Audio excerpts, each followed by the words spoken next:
Hey everyone, and welcome. We're diving into a really big question today. In a world that feels like it's moving faster every single day, a world that's more connected than ever, what does it actually take to thrive? We're going to put together a kind of toolkit, piece by piece, full of the essential skills you need for the 21st century. So, you ready? Let's get into it. And really, this is the question at the heart of it all. I mean, think about it. Every single day, you're just bombarded with information, you're interacting with people from all over the world, and we're all facing these huge global challenges. So, are the skills we have right now really enough? Let's figure out what the essentials are, and we're going to start from the inside out. All right, first things first, we have to forge our inner toolkit. These are the personal skills that become the foundation for literally everything else. You can think of them as your own internal compass, your personal BS detector, and your shock absorber for getting through this modern world. And the first tool, maybe the most important one, is critical thinking. In this digital age, we're basically drowning in information. But the problem is, not all of it's reliable. This skill isn't about just being cynical about everything. It's about being smart, about being a savvy consumer of information, who can actually tell the difference between what's credible and what's just noise. Now, what's so cool about this is that critical thinking isn't just a shield you use to defend against bad info. It actually helps you grow. It makes you more creative because you start questioning assumptions. It makes you a better communicator because you learn how to argue your points logically.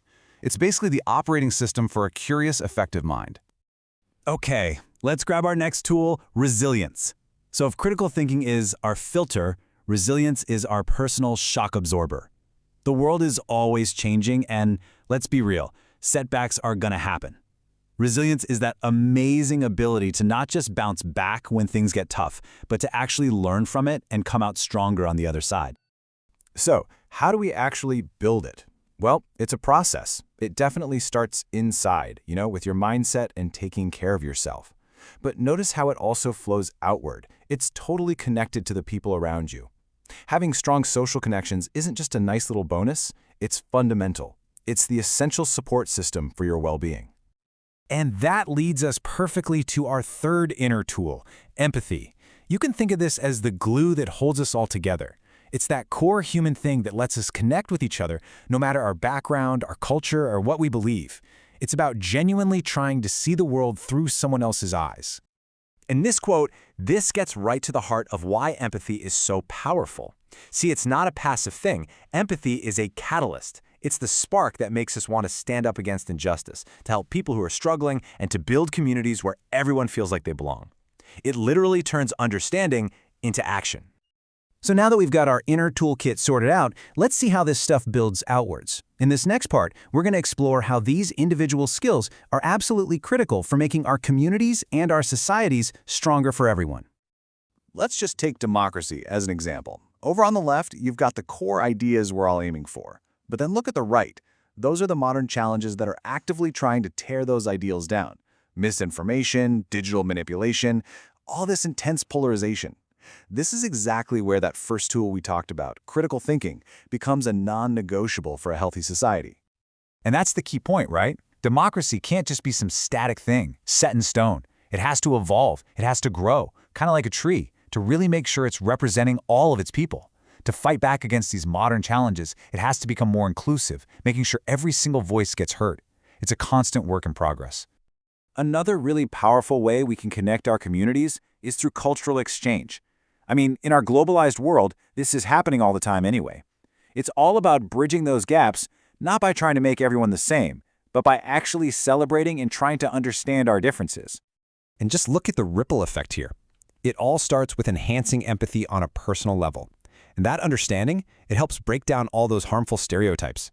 That, in turn, makes it easier to cooperate and live peacefully, and it can even spark new ideas and drive innovation. It's an incredible chain reaction. Okay, now let's zoom the camera out even further. We've gone from the individual to the community, and now we're going to turn our focus to the biggest shared space we all have, our planet. And this is where our collective responsibility really comes into focus. This right here is a perfect example of our challenge, urbanization. Just look at the two sides here. It really is a double-edged sword.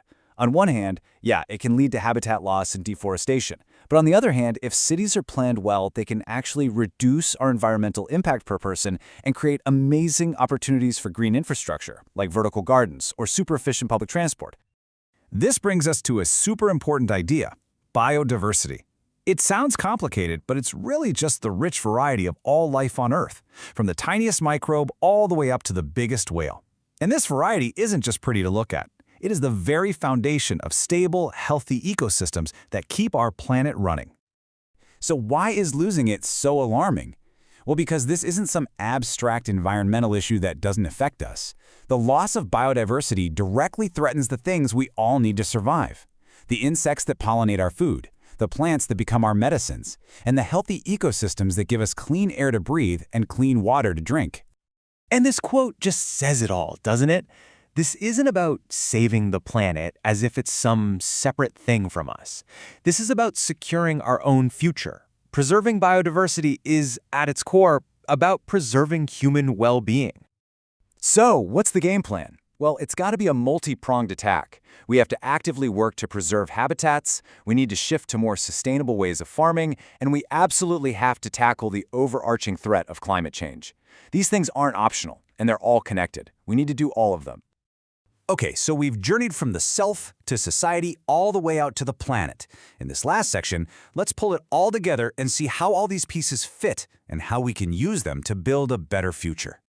And this, right here, is the big takeaway from our entire explainer. Those personal skills we work on, critical thinking, empathy, and resilience, they don't just stay inside us. They are the very same tools we need to solve our biggest shared problems. The small stuff and the big stuff. They are completely, totally linked. The knowledge is out there. The tools are right here, within our reach. So the question for all of us is no longer what to do. The real question is, how are we going to choose to build? Thanks so much for joining me today.